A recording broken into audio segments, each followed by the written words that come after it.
I want to first off thank everyone for coming out, and thank you for allowing me to be a part of this important event. The Declaration of Independence says that our rights are endowed by our Creator, that the freedom of independence is entitled by the laws of nature and nature's God. I believe the Creator in this document is the God to whom we as Christians pray to and worship every day. To go a step further, it's the same God the founders worshiped when they regularly held prayer and worship services in the U.S. House of Representatives chambers that continued after the Civil War. If you agree, as the founders did, that God is the basis for our nation, and I do believe that, and I hope you do too, we only need to look to Genesis to see the design for marriage. And it was clear in Genesis, marriage is between one man and one woman, Adam and Eve.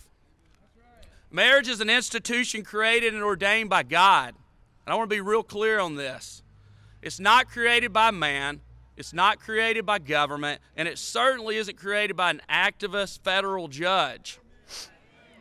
The problem with this debate, especially among the liberals and the gay activist groups, is people think that marriage is their creation, not God's. And if you look at history and what's happened to societies when the marriage covenant has been attacked and destroyed, those societies wither and go away. And we're at a crossroads in this country. It's one of the reasons I decided to run. Our society is slipping away, and it's time to take a stand, and I'm encouraged by everyone that came out today. Allowing the whims of our pop culture to redefine marriage is a slippery slope that could lead to polygamy. Where does the definition stop? Think about that. As it says in Isaiah 5:20, woe to those who call evil good and good evil, who put darkness for light and light for darkness, who put bitter for sweet and sweet for bitter. Over the last few weeks, I'm sure you've heard the liberal media, the editorial writers, talk about standing on the wrong side of history. Well, I've got news for them. If the choice of being on the wrong side of history of a immoral perception of marriage is their definition, they're wrong.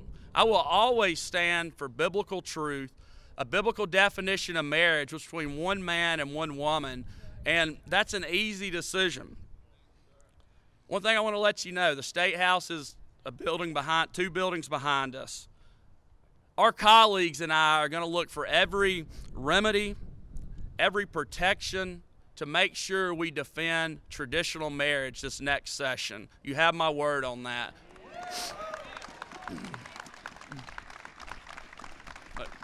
Thank you. And as Tom said, as Christians, we're definitely called to be loving and compassionate. But we're also called to speak truth. And it's time to take a stand. I encourage you to stand for traditional marriage, to pray for our state and country. And, I just want to, again, thank everyone for coming out. It's an honor to speak to y'all. I pray that, God will change the hearts of the people in our nation. It starts with rallies like this. God bless America, and definitely God bless Alabama. Thank you so much.